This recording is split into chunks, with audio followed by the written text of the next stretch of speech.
That was Completely so. fucking While we're forgot. on that, let's go to the two breakout characters, like the new characters of the season with Firecracker and Sister Sage. What are Yes. your before going into too much with Firecracker? I liked Firecracker's character if I was entertained. I gotta say, there's very few times that Firecracker was in a scene that I did that was not wildly entertaining to me. So I guess a character, Agreed. she's not super interesting, I don't think, but I gotta admit, she was fun to watch. And so Yeah.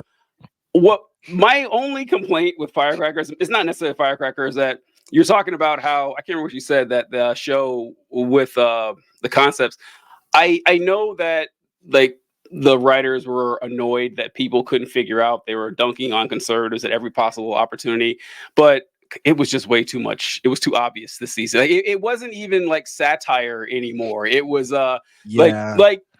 like Firecracker is MTG. Her initials, like her name in the show, is Misty Tucker Gray. Like, it's right on the nose right there. And they had literally the literal January 6th. They had Homelander in court, critical soup theory. I almost turned the TV off when they said critical soup theory. It's like, yeah, oh, come on, They that's even name lazy. dropped Epstein. They Epstein, just flat out name dropped Epstein.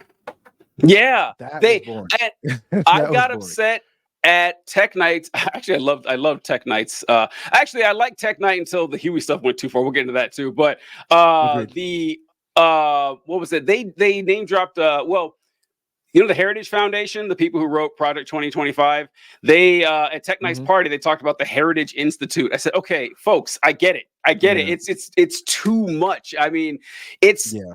it's not even referential. It's just, talking about it. And that bugged me. But outside of that, I loved Firecracker and Sister Sage. I might differ from you a tiny bit with Sister Sage, because I'd say the first 75% of that I got of Sister Sage, loved it. I mean, I loved the concept of the character. I loved her interactions with everyone. I loved how Homelander talked her into joining the Seven, though she didn't want to, and her pulling the strings and everything.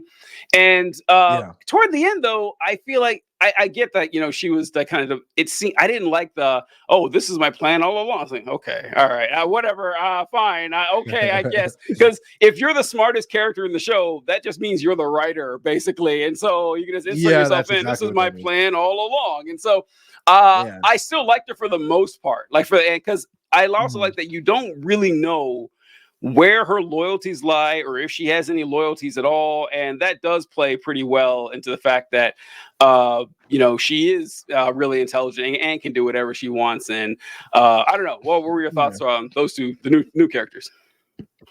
I want to start with Firecracker first, because well, she's not as interesting as Sister Sage to me, but I like Firecracker for two reasons. One, I like her specifically for her relationship with Homelander, insofar as showing that Homelander getting exactly what he wants from somebody in terms of like genuine worship, and it still means nothing. Like, it's still, because it plays back into what Stan Edgar said about him being a bottomless pit of insecurity, and like no amount of respect or love or worship could ever fill that pit. And so we have this character, Firecracker, who is the first soup to follow Homelander and to venerate Homelander, not out of fear or even like basic respect, but like genuine worship. Like, this is my fucking god. And he turned, like, it's all the same. Like, he values her no more than he values A-Train or the Deep. Like, she's not any more important than any of those people. And that's what I found really funny. And second off, and I haven't done a video about this yet, but I really wanted to, because I think Firecracker really, really is interesting as the pathos, insofar as she represents the pathos, the emotional center of right-wing ideology. Like, she sells fascism from a personal, in your heart feelings type of way, and I found that to be so incredibly well done and so dangerous in the show. That especially that time when she was outside of the Starlighters base, and she was talking about how Starlight had an abortion and all these things, and all, she was just selling the pathos, the emotional narrative of fascism so well, and it was done so well that I had no choice but to be like, this is a really intelligently written character. That's my opinion on it. What do you think about that? Oh no, I agree. There was I had forgotten about like that part where she's doing her show outside of Starlight's building, which is really funny. I thought, and hello, Patriots. I just like the whole thing there. But there's a scene when I can't remember who she's talking to. I think it's Butcher and Mother's Milk, and she's telling them about. Actually, maybe I don't know who it was, but she was telling them about how, you know, it's easy for you guys to make fun of us, but, you know, some people don't have anything. And wouldn't you like to feel like you were part of something bigger and like, you know, like being in this mystery, like QAnon and fine. So I was like, yeah, you kind of do get how people get sucked up into that, other than thinking I'm a useless person. No one's going to remember me. I've got nothing going on and the world is awful. So I might as well embrace this because these people like and accept me. It does humanize like the most vile people on earth in a lot of ways, and so she did a great job of doing that. It's true.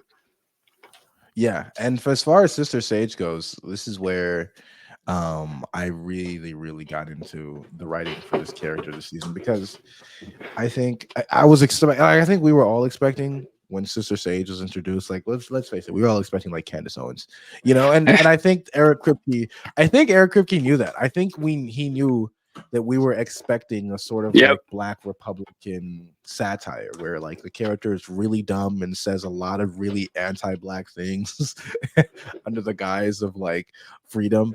And then completely subverted our expectations and mine specifically by giving me an actual intellectual powerhouse who is a villain, not for the reasons reasons anybody else is. Just like as a bad guy, just for the sake of it, just for the fucking sake of it. That's my favorite aspect of Sister Sage's character. That I have no clue what she wants. I really don't. I mean, she wants respect. I remember her like the conversation with Newman, that she's never gotten the respects that she deserves. And all right, I got that part, but how you go about doing that, that's what I mean, come on, like fucking helping Homelander take over the country. That can't possibly be her aspirations. And so that's what I do love, that there is some mystery there, what she wants.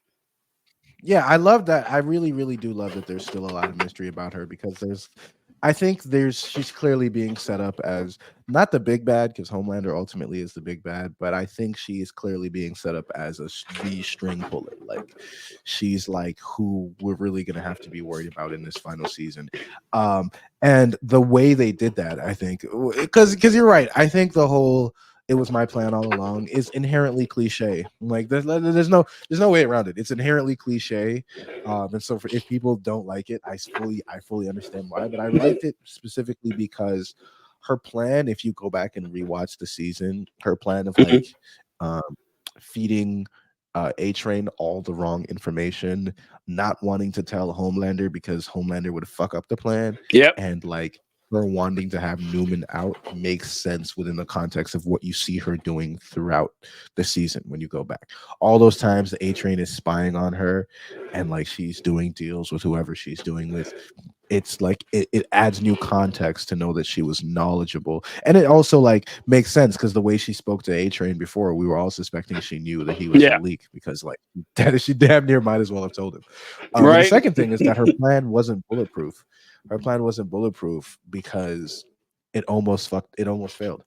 That's what I liked about it, because no plan should be bulletproof, because that's just not how plans work. There are a lot of things that could happen at any moment that could foil a plan. And so when she didn't account for Huey, and by extension the rest of the boys, wanting to make peace with Newman, she understood, because the entire purpose of the boys this entire season wasn't to kill Homelander, it was to kill Newman. That was their whole mission, and she was very well aware of that. And you know, because that was the whole point. And so she wasn't counting on Huey to sort of like in the 11th hour choose peace and goodness and team up with Newman. And so at that moment when Huey speaks to the boys, you know, when Butcher isn't there, and at that moment where he's like, we should do the right thing, he's inadvertently foiling her plan, because if Newman doesn't die, if Newman actually ends up being on the good side of things, then she's not able to frame Singer for his death, and they're not able to put in that other governor from Kentucky to the presidency. But then Butcher comes in, and Butcher sets her plan right back into play. Like nothing changed.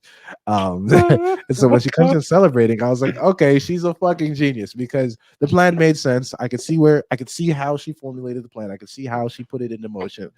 And there was a realistic element of like just luck being on her side that I think helped in the writing, which made me feel like she isn't just this like unreasonably writer's insert, like just like a Deus ex machina insert, which made me feel like she was actually much more of a realistic super genius.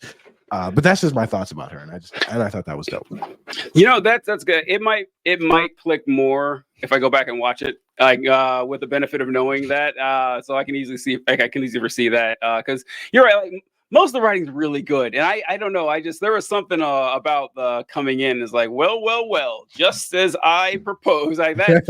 That didn't sit well with me. I'm like, okay, because you know why? Because it had happened before. I think that was it. It was because whenever Homelander gets mad at her, he's like, A-Train was the leak. She goes, yeah, I knew all along. And so we knew that, but it was just weird. I was like, but then she explains, I didn't want you to fuck it up. And then she does the same thing again. I don't know. It's